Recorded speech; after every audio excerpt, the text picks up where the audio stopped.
13वां अध्याय पूर्ण सुना और आज 14वां अध्याय शुरू करने जा रहे हैं। 13वें अध्याय के लास्ट 34वें श्लोक में भगवान ने कहा था कि क्षेत्र और क्षेत्रज्ञ के भेदों को तथा कार्य सहित प्रकृति से मुक्त होने को जो पुरुष ज्ञान नेत्रों के द्वारा तत्व से जानते हैं वे महात्मा जन परब्रह्म परमात्मा को प्राप्त। कल हमने आपको अच्छे से समझा दिया था ये कि क्षेत्र और क्षेत्रज्ञ क्या होता है। परा और अपरा प्रकृति का नाम समष्टि में है, जीवात्मा और शरीर का नाम क्षेत्र और क्षेत्रज्ञ इस व्यष्टि में बोला जाता है। इन दोनों के द्वारा ही ये सारा कार्यक्रम हो रहा है। तो जिसने इसे तत्व से जान लिया, यानी क्षेत्र और क्षेत्रज्ञ में जो ब्रह्म स्वरूप है, आत्मा स्वरूप है, वही सत्य है। और जो क्षेत्रज्ञ है वो है तो अविनाशी, पर क्षेत्र में मिलकर के अपने को कर्ता भोगता जन्मने वाला मरने वाला मानने के कारण वो बार बार अपने को सुखी दुखी पुण्य आत्मा पाप आत्मा मानता है और शरीर बदलता फिरता है। बस ये बात जब समझ में आ जाए कि शरीर बदलने वाला कौन है और शरीर कौन है, तो आपको समझ में आ जाएगी कि आत्मा तो ना कहीं जाता है ना कहीं आता है, और आत्मा की ही चैतन्य शक्ति चेतना का नाम जीव है। वह जीव अविनाशी होकर, क्योंकि चेतन है वो अविनाशी होगा, मरने वाला नहीं है जीवात्मा। लेकिन जीवात्मा इसलिए कहलाता है कि वो जब तक इनके धर्मों को मानता रहेगा तब तक उसका आना जाना बंद नहीं होगा, उसके दुख सुख कम नहीं होंगे, बार बार वो बाध्य हुआ प्रकृति के योनियां बदलता फिरेगा। आज 14वां अध्याय शुरू करने जा रहे हैं। अथ चतुर्दशो अध्याय। श्री भगवानुवाच परम भूय प्रवक्ष्यामि ज्ञानं ज्ञानम् अमुक्तमं यज् ज्ञात्वा मनुष्य मुनः सर्वे प्राण सिद्धि अमितो गतः इदं ज्ञानमुपश्रित्य मम साधर्म्यमागतः सर्वेऽपि न उपजायते परलेन व्यत्यन्ति च मम योनिर्महद्ब्रह्म तस्मिन् गर्भे दद्याम्यहं सम्भवः सर्वभूतानां ततो भवति भारत सर्वयोनिषु कौन्तेय मृत्यः सम्भवन्ति यः तासां ब्रह्म हृदि योनिर्हं बीजप्रदः पिता। क्या कह रहे हैं भगवान? श्री भगवान 14वें अध्याय के पहले श्लोक में कह रहे हैं, श्री भगवान बोले ज्ञानों में भी अति उत्तम उस परम ज्ञान को मैं फिर कहूंगा। देखो, जबकि ज्ञान के सारे नियम समझा दिए, तत्व से जानने का मतलब बता दिया है, लेकिन फिर और गहरा ले जाने के लिए भगवान क्या कह रहे हैं कि ज्ञानों में भी अति उत्तम उस परम ज्ञान को मैं फिर कहूंगा जिसको जानकर सब मुनि जन इस संसार से मुक्त होकर परम सिद्धि को प्राप्त हो गए। ऐसे इस परम ज्ञान को जानकर सब मुनि जन संसार से मुक्त होकर परम सिद्धि कौन सी है उनकी? आवागमन खत्म, अपने सतह सिद्ध स्वरूप आत्मा में स्थित रहना ही परम सिद्धि है। इससे बढ़कर और कोई सिद्धि नहीं है। इस ज्ञान को आश्रय करके, यानी मनुष्य को क्या चाहिए? ज्ञान का आश्रय लेना चाहिए, ज्ञान के अनुसार हमें आगे बढ़ना चाहिए। मनुष्य योनि में हर मनुष्य के पास ज्ञान है, पर किसी के पास अनित्य का ज्यादा ज्ञान है, नित्य का ज्ञान नहीं। दोनों का होना चाहिए। नित्य अनित्य के ज्ञान से जो नित्य है उसे धारण करो, जो अनित्य है उसे अंदर से निकाल दो। ज्ञान तो एक ही है ना, पर वस्तु दो है, एक नित्य एक अनित्य है। तो हमें नित्य अनित्य का ज्ञान करके फिर उसका विवेक करके जो सदा रहने वाले उस नित्य में स्थित होना है, वही हमारा वास्तविक ज्ञान है और वही हमारा परम ज्ञान है। इसलिए भगवान क्या कह रहे, इस ज्ञान को आश्रय करके, अर्थात जो मैं बताने जा रहा हूं, धारण करके, आश्रय इसके होकर फिर से धारण करना है, धारण करके मेरे स्वरूप को, मेरा जो वास्तविक स्वरूप है, इस ज्ञान के द्वारा मेरे स्वरूप को प्राप्त हुए पुरुष, पुरुष माने कौन, जीवात्मा। अब क्या हो गया, मेरे स्वरूप को, मेरा स्वरूप कौन सा है, आत्मा परमात्मा एक ही है, दो स्वरूप है ही नहीं। तो सृष्टि के आदि में, पुरुष सृष्टि के आदि में पुनः उत्पन्न नहीं होते, और नहीं तो ये आना और जाना लगा ही रहता है। चाहे प्रलय हो जाए तो सूक्ष्म रूप से, बीज रूप से सभी जीवात्माएं प्रकृति में स्थित है, और प्रकृति प्रलय काल में परमात्मा में स्थित है। और जैसे जैसे नई सृष्टि का उदय होता है, फिर वही कर्म शुरू हो जाता है, परब्रह्म परमात्मा से परा प्रकृति जिसमें वो सब स्थित थे, फिर अपरा, फिर महता, तो फिर अहंकार, फिर पंचभूत, और फिर जैसे जैसे बीज थे जीवों के, उसके अनुसार ये सृष्टि भर जाती है। ये कर्म कब तक चलता है, अनादिकाल से चला हुआ है और चलता ही रहता है।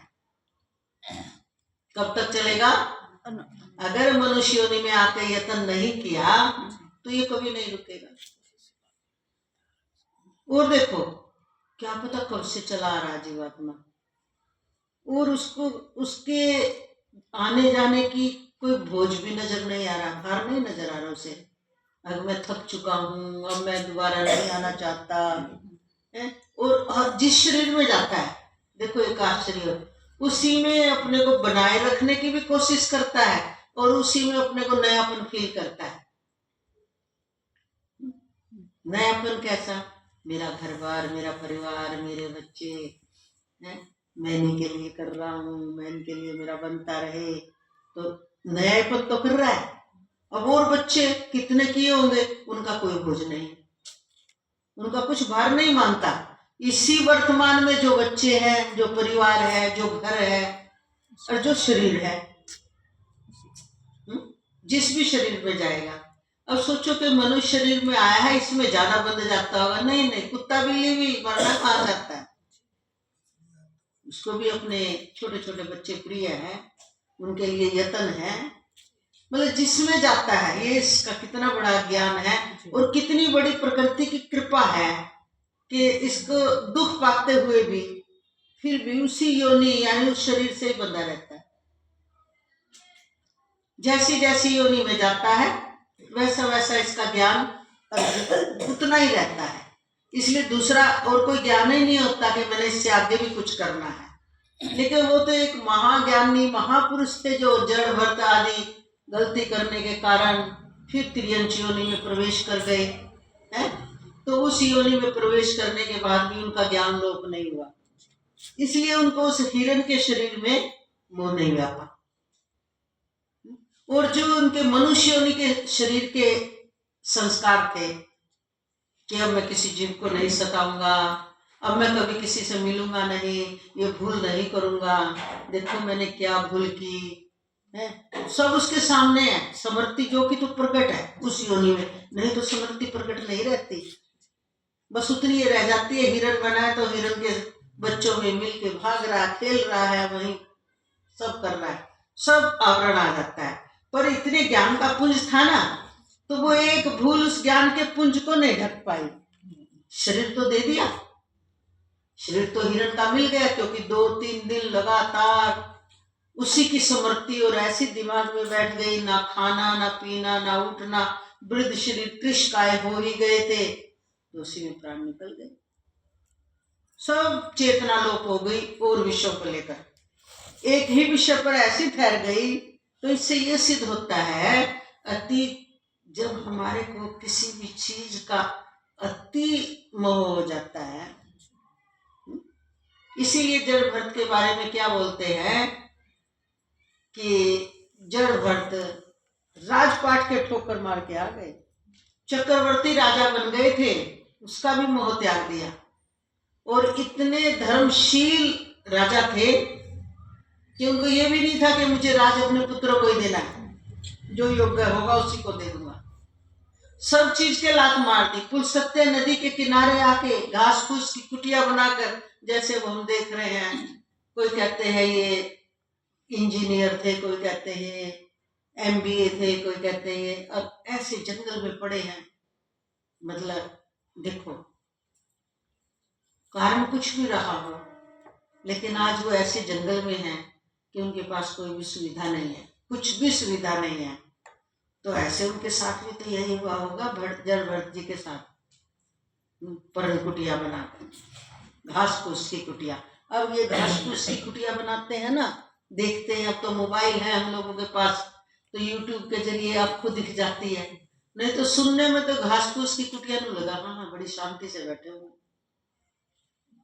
हर जंगली जानवरों का दुख है, हर जंगली जानवरों का। वही दिखा रखा, चित्रकूट में जाना है जंगली जानवर, शेर भी आ जाते हैं, भालू भी आ जाते हैं, तो हर जंगली जानवर का दुख है।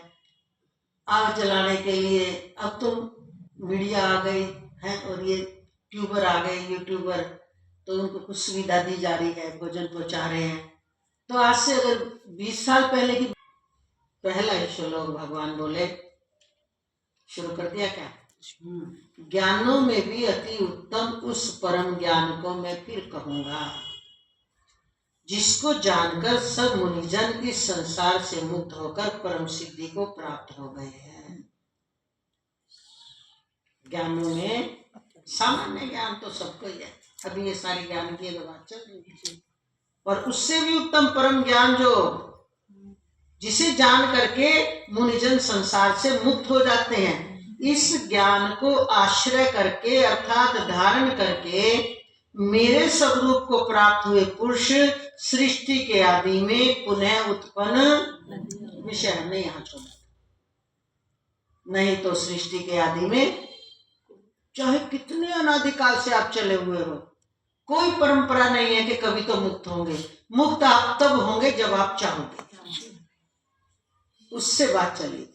इस मनुष्य योनि में ही अगर आपने शुरुआत कर दी निष्कामता की, ये सब निष्काम कर्म योग, निष्काम भक्ति योग, निष्काम ज्ञान योग, सेवा करना, समर्पण होना, ये आपकी शुरुआत हो गई है अज्ञानता को मिटाने के लिए और आपके ज्ञान स्वरूप आत्मा को प्रकट करने के लिए। एकदम रिजल्ट नहीं आता किसी भी चीज का। जब इसका बल बढ़ जाएगा तो जो संसारिक अज्ञानता है उसका बल खत्म हो जाएगा। तो बोले पुण्य उत्पन्न नहीं होते, प्रलय काल में भी व्याकुल क्यों? प्रलय काल में व्याकुल क्यों होंगे? उनका तो आत्म स्थिति प्राप्त है, परम सुख में स्थित है।